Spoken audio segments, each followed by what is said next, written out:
বিয়েবাড়ির মতো mix veg কিভাবে বাড়িতেই বানিয়ে নেবেন সেটা চলুন দেখে নেওয়া যাক।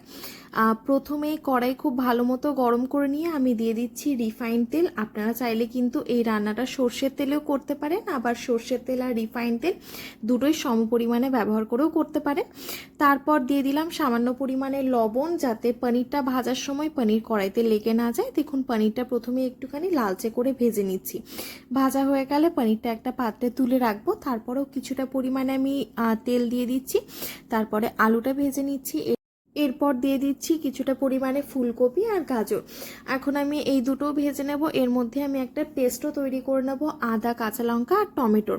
ওই পেস্টের মধ্যেই সামান্য একটু কাজু বাদাম আর পোস্ত বাটাও দিয়ে দেবো। সবজিগুলো সব ভাজা হয়ে গেছে, কড়াই থেকে তুলে রাখছি। এরপর ওই কড়াইতে তেল দিয়ে আমি ফোড়নে দিয়ে দিলাম তেজপাতা, শুকনো লঙ্কার গোটা গরম মশলা। তারপরে মশলাটা যেটা বানিয়ে রেখেছিলাম সেটা একটুখানি নাড়াচাড়া করে নিলাম।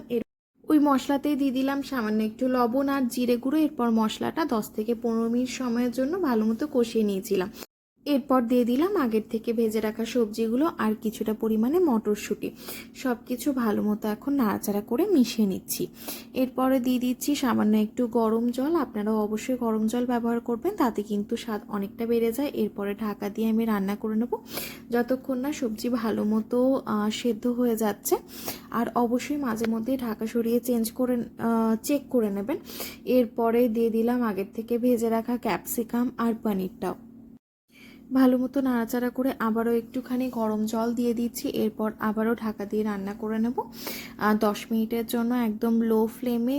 দেখুন রান্না মোটামুটি হয়ে এসছে। এরপর একটুখানি কাঁচা লঙ্কা, একটুখানি চিনি আর ধনেপাতা দিয়ে দিলাম। আর আপনারা চাইলে কিন্তু এর মধ্যে একটুখানি ঘিও অ্যাড করে দিতে পারেন। বাস এভাবেই বানিয়ে নেবেন বিয়েবাড়ির স্টাইল।